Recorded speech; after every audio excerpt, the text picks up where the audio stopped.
अस्सलाम वालेकुम everyone, welcome back to my channel. तो आज हमारी सिंगापुर डायरीज़ का 4th डे और मैं आपको लेके जा रही हूँ एक अलग ही दुनिया में, एक अलग ही एक्सपीरियंस की तरफ। मैं आपको शॉर्ट में रूट एक्सप्लेन कर देती हूँ कि यहाँ 3 तरीके हैं जाने के। एक आप एमआरटी से जा सकते हैं, दूसरा आप पर्सनल टैक्सी कर सकते हैं और थर्ड रूट है केबल कार का। तो हमने प्रेफर किया एमआरटी। तो हम अपने लेवेंडर स्टेशन से हमने तुआस लिंक की तरफ से ओतरम पार्क गए और ओतरम पार्क से हमने पर्पल लाइन ली और पर्पल लाइन से हम हार्बर फ्रंट स्टेशन गए और हार्बर फ्रंट स्टेशन से हमने अपनी बस सर्विस ली और बस सर्विस का चार्ज है $1 पर हेड, जिसमें से आई वुड से कि cable car charges $35 for adult and $25 for child. And cab का तो I can not explain you वो कितनी एक्सपेंसिव है, क्योंकि it depends on the route and the traffic. Cab service is very expensive, तो मैं suggest करूँगी आप बस से ही जाएं और बस से खूबसूरत नज़ारों को एंजॉय करते जाएं। हमारी सीट भी बहुत अच्छी थी। तो बस हम पहुंच गए हैं सेंटोसा आइलैंड और देखें यहाँ से इसकी खूबसूरती कितनी मेस्मराइजिंग है। हमको दूर से ही वो एक फेरी टेल वाला फोर्ट नज़र आ रहा था। फवाज तो बस में ही एक्साइटेड हो गया कि मम्मा I don't want to go back from here. वो इतना इंगेजिंग और इतना एंटरटेनिंग था कि पूरा दिन कब निकल गया हमें पता ही नहीं चला। तो चलें अब हम एंटर करते हैं यहाँ से। तो आज फवाज अपनी फेवरेट टी शर्ट पहन कर आए हैं, लेगो टी शर्ट, और जाते ही उनको एंट्रेंस में लेगो का इतना बड़ा बोर्ड दिखाई दिया, वो वहाँ जाके फ़ोटो क्लिक कराने लगे। और हम यहाँ से यूनिवर्सल स्टूडियो के अंदर जा रहे हैं। मुझे तो ऐसा लग रहा था जैसे मैं किसी दूसरी दुनिया में चली गई हूँ। इतना मेस्मराइजिंग था व्यू, इतना खूबसूरत और इतना क्राउडेड था। हम थोड़ा सा लेट हो गए। तो अगर आप यहाँ आ रहे हैं, आपने डिसाइड किया, तो मैं आपको सजेस्ट करूँगी आप 8:30 बजे यहाँ पहुँच जाएं, क्योंकि इतना बड़ा है और इतना ज़्यादा रश होता है यहाँ पर और राइड्स इतनी ज़्यादा हैं कि आप हार्डली पूरे दिन में 6 या 7 राइड कर पाएंगे और आपको टाइम कम पड़ जाएगा। तो आप जितनी जल्दी आएंगे आप ज़्यादा से ज़्यादा अपना टाइम को यूटिलाइज कर पाएंगे। Though I am not a ride lover, but when I came here, I realized in Singapore Universal Studio, they have one of the world's longest inverted roller coaster. और मैंने पहले ही मेंशन कर दिया था कि मैं बिल्कुल भी राइड लवर नहीं हूँ, लेकिन जब बात वर्ल्ड लेवल की हो तो प्रायोरिटी हम एक्सपीरियंस को देते हैं। मैंने भी बिल्कुल वैसा ही किया, लेकिन साइलोन राइड के लिए काफ़ी लंबी वेटिंग थी, अराउंड 1.5 आवर की, 90 मिनट्स। अच्छा, इनकी बहुत अच्छी ख़ास बात है कि ये एंट्रेंस पे ही वेटिंग टाइम मेंशन कर देते हैं। आज काफ़ी गर्मी थी तो हम ज़्यादा देर बाहर नहीं रुक सकते थे, पर वेटिंग एरिया काफ़ी अच्छा था इनका। तो सबसे पहले उन्होंने दानिश को अलाउ किया, क्योंकि मेरे साथ यमुना थी और टॉडलर्स अलाउड नहीं थे। तो दानिश और फवाज गए। क्यू इतनी लंबी थी कि वेटिंग यहाँ भी 30 मिनट से कम नहीं थी। तो तब तक मैं इनके शॉप में कुछ विंडो शॉपिंग करती रही और जब ये वापस आए तो फिर फवाज को दोबारा चांस मिला मेरे साथ जाने के लिए। तो फवाज की तो बहुत मज़े हो गए थे, क्योंकि वो एक बार दानिश के साथ एंजॉय कर रहे थे, फिर नेक्स्ट टाइम वो मम्मा के साथ। तो बस हम राइड के अंदर आ गए। देखें कितना थ्रिलिंग एक्सपीरियंस था ये। मैं सिर्फ इसी राइड का एक्सपीरियंस रिकॉर्ड कर पाई, क्योंकि ये इतना मूव कर रही थी और मोबाइल गिरने का डर था, इसलिए मैं ज़्यादा देर तक रिकॉर्डिंग नहीं कर सकी और इसके अलावा मैंने किसी और राइड को रिकॉर्ड ही नहीं किया। बट मैं फिर भी आपको दिखाऊंगी कि यूनिवर्सल स्टूडियो अंदर कैसा दिखाई देता है। तो थोड़ा ही आगे जाने के बाद हमें इजिप्ट का कॉर्नर आ जाता है।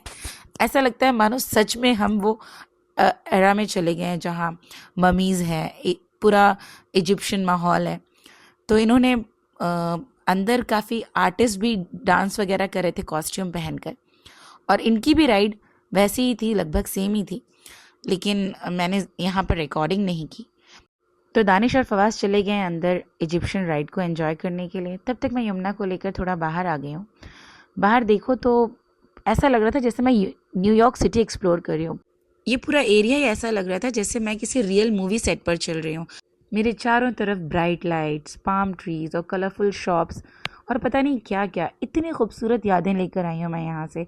अगर आप यहाँ आएँ तो आप कम से कम फ़ोटोग्राफी और कम से कम वीडियोग्राफी करें, क्योंकि उससे ज़्यादा आप एंजॉय कर पाएंगे। मैं तो काफ़ी टाइम मिल रहा था मुझे, क्योंकि वेटिंग एरिया इतना ज़्यादा लंबा था और मुझे दोबारा इंतज़ार नहीं करना पड़ता, तो मैंने उस वक्त को यूटिलाइज़ किया और मैंने आप सबके लिए खूबसूरत सा एक्सपीरियंस रिकॉर्ड कर लिया। राइड से ज़्यादा तो मुझे यहाँ का एम्बियंस अट्रैक्ट कर रहा था। ऐसा लग रहा था जैसे हर कोई इतनी जल्दी में है और हर कोई इतना खुश और एक्साइटेड है एक राइड का एक्सपीरियंस करके दूसरी राइड की तरफ। बस कोई थकान नहीं, इतना एनर्जी लेवल हाई था सबका। और देखें जब मैं थोड़ा आगे आई तो कुछ आर्टिस्ट अपना शो कर रहे थे। यमुना को भी बहुत अच्छा लग रहा था, इनफैक्ट मुझे भी बहुत अच्छा लग रहा था, काफ़ी प्यारा सा म्यूज़िक चल रहा था। बहुत मज़ा आया इनका शो देखकर, इनका डांस देखकर। मुझे ऑपोजिट डायरेक्शन में जाने को नहीं मिला जहाँ से उनका फ्रंट मैं कैप्चर कर पाती, तो मैंने पीछे से ही इनका पूरा डांस रिकॉर्ड किया। और देखिए फिर दानिश का कॉल आ गया कि उनका डन हो गया है राइड। तो फिर एक राइड थी जिसमें किड्स अलाउड थे, टॉडलर्स अलाउड थे। इस डायनासोर राइड में टॉडलर्स अलाउड होने की वजह से काफ़ी लंबी क्यू थी, पर एनीवेज क्योंकि वाहिद राइड थी जिसमें हम यमुना को बिठा सकते थे, तो हमने ये राइड एंजॉय की। और उसके बाद दानिश और फवाज इस दूसरी राइड को एक्सपीरियंस करने चले गए।